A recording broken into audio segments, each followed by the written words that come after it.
संसार है माँ, हमारा गुरूर है माँ। कहाँ है माँ, हमारे हर लम्हे में है माँ। कब है माँ, हमारी हर जरूरत में है माँ। हमारी हर ख्वाहिश में है माँ। हमारी जिंदगी को महकाने वाली खुशबू है माँ। हमारी किस्मत है माँ। माँ है तो ये सारा संसार है, माँ नहीं तो कुछ नहीं। So please put your hands together for 12th Commerce and 12th Arts for an emotional play.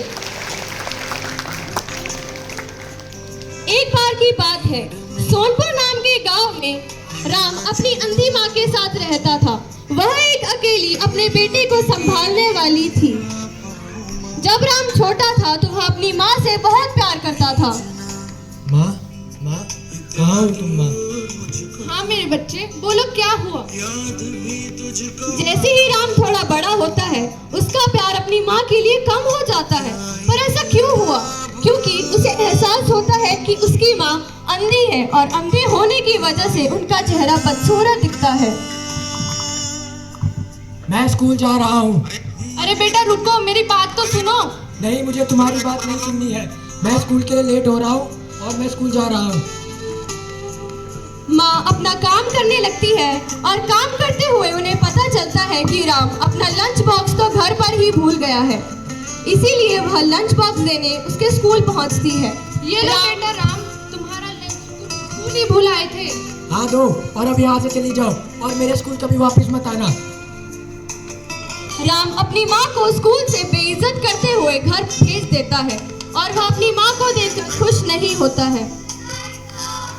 समय बीतता है और राम बड़ा हो जाता है। अब वह अपनी माँ से अलग होने का फैसला लेता है।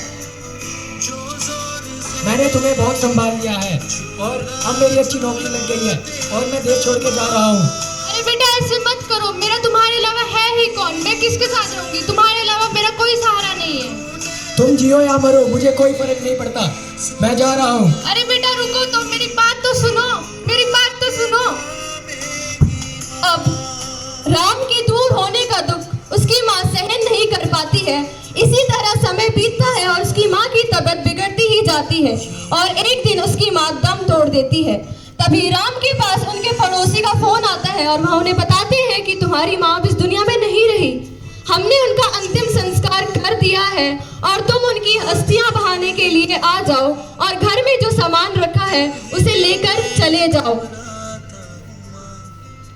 तभी राम घर पहुंचता है और अलमारी साफ करते समय उन्हें एक चिट्ठी मिलती है। वह चिट्ठी उसकी माँ ने उसके लिए लिखी थी। उस चिट्ठी में लिखा था, मेरे प्यारे बच्चे, आशा करती हूँ कि तुम ठीक होगे। मैं तुमसे बहुत प्यार करती हूँ। मेरे अंधे होने की वजह से तुम्हें बहुत बेइज्जती महसूस हुई, उसके लिए मैं माफी चाहती हूँ। मुझे पता है जब तक ये चिट्ठी तुम्हें मिलेगी तब तक बहुत देर हो चुकी होगी, पर मैं तुम्हें आज एक बात बताना चाहती हूँ जो मैंने बहुत समय से तुमसे छुपा कर रखी।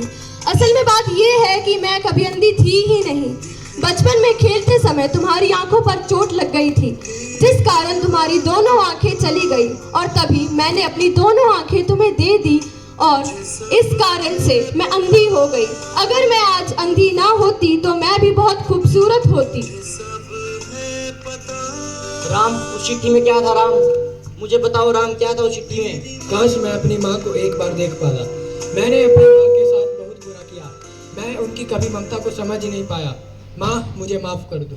माँ, मुझे माफ कर दो। माँ, मुझे माफ कर दो। यह चिट्ठी पढ़कर राम को अफसोस होता है कि आखिर उसने अपनी माँ के साथ ऐसा क्यों किया। आखिर हम भी तो यही करते हैं ना। माँ हमारे लिए इतना कुछ करती है, पर लेकिन कभी हम सोचते हैं कि माँ ने हमारे लिए कितना कुछ किया? नहीं। आधे बच्चे तो यहाँ ऐसे होंगे जो अपनी माँ से रोज लड़कर आते हैं, कभी खाने के पीछे तो कभी किसी चीज के पीछे।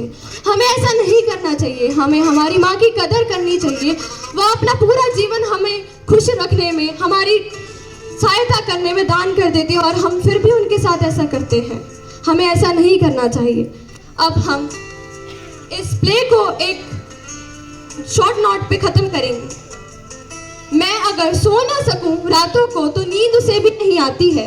जब तक मैं ना खाऊं खाना तो वह भी कुछ नहीं खाती है। मेरे खातिर वह गमों में भी मुस्कुराती है। कोई उससे पूछे उसकी खुशी तो वह मेरी तस्वीर दिखाती है। मेरी सच्ची हमदर्द, मेरी दोस्त, मेरी आसमां है।